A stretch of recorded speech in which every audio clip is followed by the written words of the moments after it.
I'm gonna address a couple things before this video starts. This video isn't going to be like the rest of my videos in the past, maybe similar to the Halo Infinite rant one. This is a sort of independent look at one of the many themes of Halo Reach, and I believe this overarching theme in the game has been swept under the rug in the Halo community. If you're getting bored of the video, just let me know how I can improve. Also, I got a little bit of hate on the last commentary video I did, so without further ado, here's another commentary video. Let's get things straight. This isn't a homage to Halo Reach. This isn't another typical Halo video where I completely overhype an old game because of the nostalgia factor and ignore all the bad. However, that bad is hard to notice when the Halo series in total hasn't gotten any better over time, but somehow managed to get worse. Halo Reach had a rough launch, how couldn't it? The game had a massive shoes to fill after Halo 3 and Halo 3 ODST's success. However, unlike Halo Infinite, after 6 months the game was fixing itself and living up to those expectations of long-term Halo fans. Now, imagine if you will, a game that instead of catering to its fans, does the complete opposite.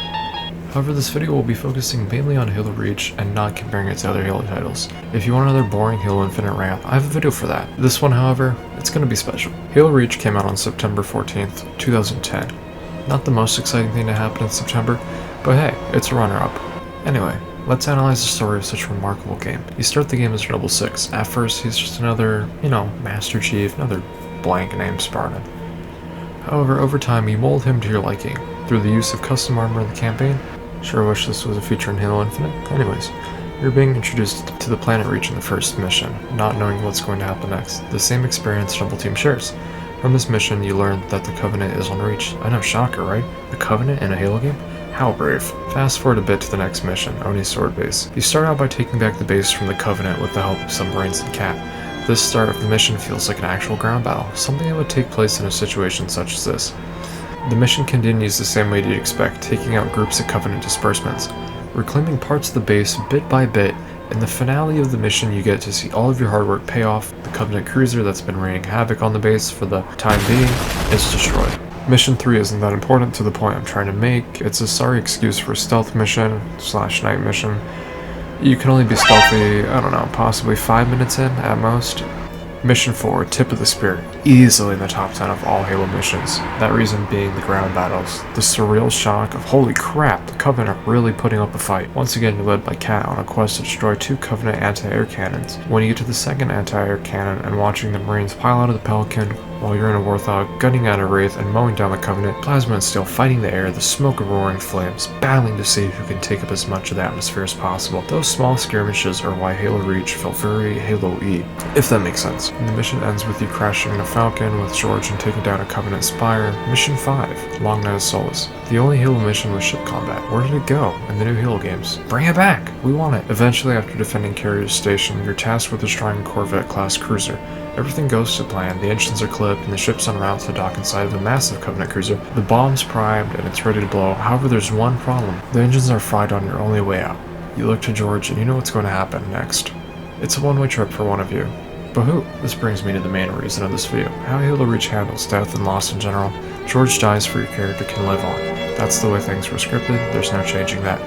There's no slipspace cave, he is dead. Dead, I say. Imagine paying for Halo Reach, right? And that's the final mission, and George just Noble 6 just stays behind, and the game ends when the ship blows up or something. George died unaware, he thought he saved Reach, taking out the only threat, not knowing moments after his spies, an entire Covenant armada would come in through slipspace. Mission 6, Exodus. What a fitting name. The player now experiencing the loss of his first team member will either be filled with despair, denial, or anger. Hopefully anger in this case, since you're now tasked with killing all Covenant, preventing you and your human buddies from safely leaving the city. That city being New Alexandria. This mission's great as well, from a grounded standpoint. It's really the mix of pure action, skill timing, procedures, and thinking ahead. The final cutscene for this mission, Cat asks what happened to George. Noble responds with, he didn't make it.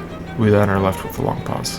Mission 7 in Halo Reach, titled New Alexandria, starts off with you being alone in the back of Pelican, a constant reminder of an inescapable fate shared with Noble 6, being alone. The mission focuses with you going into various buildings, destroying Covenant jammers in the now scorched inferno of New Alexandria, it's gonna be the like city that. you're purposely defending.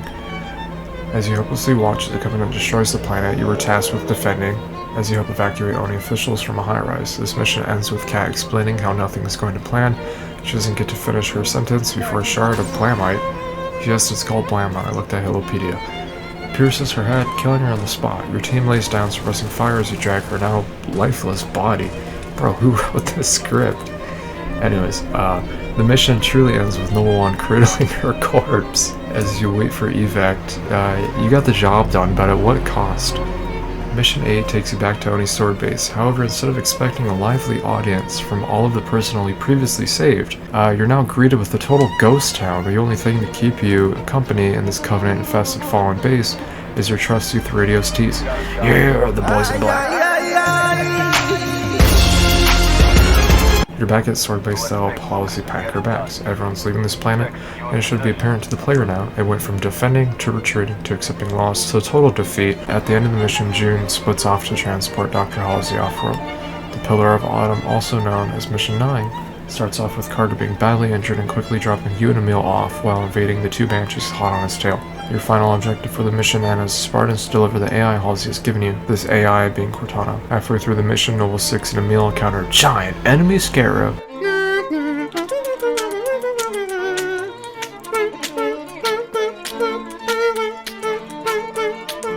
Noble One, being the quick thinker he is, rams the side of the scarab since he had the mass, clearing a path for you but dying in the action. An all too common occurrence at this point in the storyline. After traversing your way through the sand caves fighting off flying bugs and skirmishers, you come across the medium-sized platoon of Marines battling Covenant occupation at the shipping yards. Fast forward a bit to where you're at the landing bay adjacent to the Pillar of Autumn. At this time, Emil is laying down covering fire, hoping to buy you the window to escape. However, in this constant down spiral, Emil is killed by the same batch of elites that have been picking off your fire team since contact on the farm fields of Reach. You in turn take Emil's position on the gun after avenging his death and allow the Pillar of Autumn to escape, leaving yourself stranded on Reach, the final mission. Lone Wolf, yet again, a suiting title. This stars you and only you. The only company you have on this now lifeless rock are the piles of fallen comrades littered throughout the map, and the seemingly infinite amounts of Covenant forces hammering down your position with one goal in mind, to take you out. The game comes to a close as you watch your character's legacy come to a close. Throughout the events of Halo Reach, you develop an artificial relationship with your Noble team. Each member of the Noble team played a vital role in the events throughout the campaign. Kat for intelligence and hacking, Carter for being the leader, Emil for being the hard-ass close quarters expert, June for being the marksman, and Noble 6 for having no personality so that the player can fill in one for them. We will never get another Halo game like Halo Reach, especially with the way things are going with 343 right now, and on this note, I'll end here. The death of one blooms the life of many.